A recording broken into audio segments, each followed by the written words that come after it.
Hi friends, ಎಲ್ಲರಿಗೂ ನಮಸ್ಕಾರ. ನಾನು ನಿಮ್ಮ ಗೆಳೆಯ. ಇವತ್ತು ಡ್ಯೂಟಿ ಇಲ್ಲದಿರುವ ಕಾರಣ ನಾನು ಡ್ಯೂಟಿಗೆ ಹೋಗಿಲ್ಲ. ಏಕೆಂದರೆ ಆಟೋಗಳಲ್ಲಿ ಇವತ್ತು ಬಿಸ್ನೆಸ್ ಇಲ್ಲ. ಇವತ್ತಿನ ಟಾಪಿಕ್ ಏನಂದರೆ ಬಸ್ಗಳು ಫ್ರೀ ಆಗಿರೋದ್ರಿಂದ, ಆಮೇಲೆ ಬೈಕ್ ಟ್ಯಾಕ್ಸಿ ಶುರು ಆಗಿರೋದ್ರಿಂದ ಆಟೋಗಳಿಗೆ ತುಂಬ ಏಟ್ ಬೀಳ್ತಾ ಇದೆ. ಆಟೋಗಳಲ್ಲಿ ಬಿಸ್ನೆಸ್ ಇಲ್ಲ. ಸೊ ನಾನೇನು ಹೇಳೋಕ್ಕೆ ಇಷ್ಟಪಡ್ತೀನಿ ಅಂದರೆ, ಹೊಸೊಬ್ಬರು ಆಟೋಗಳು ತಗೊಳ್ಳೋಕ್ಕಿಂತ ಮುಂಚೆ 1000 ಸತಿ ಯೋಚನೆ ಮಾಡಿ. ಇವರೇ ಬಿಸ್ನೆಸ್ ಇಲ್ಲ ಅಂತವ್ರೆ, ನಮಗೇನು ಬಿಸ್ನೆಸ್ ಆಗುತ್ತೆ?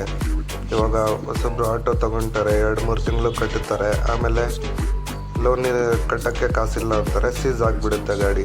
ಅದಕ್ಕೆ ಆಟೋದಲ್ಲಿ ದುಡಿಯೋದು ದೊಡ್ಡ ವಿಷಯ ಅಲ್ಲ, ಆಟೋ ತಗೊಳ್ಳೋದು ದೊಡ್ಡ ವಿಷಯ ಅಲ್ಲ. ಆಟೋದಲ್ಲಿ ದುಡ್ದು ಫುಲ್ ಕ್ಯಾಶ್ ಮಾಡ್ತೀವಿ ನೋಡಿ, ಅದೇ ಒಂದು ದೊಡ್ಡ ಚಾಲೆಂಜು.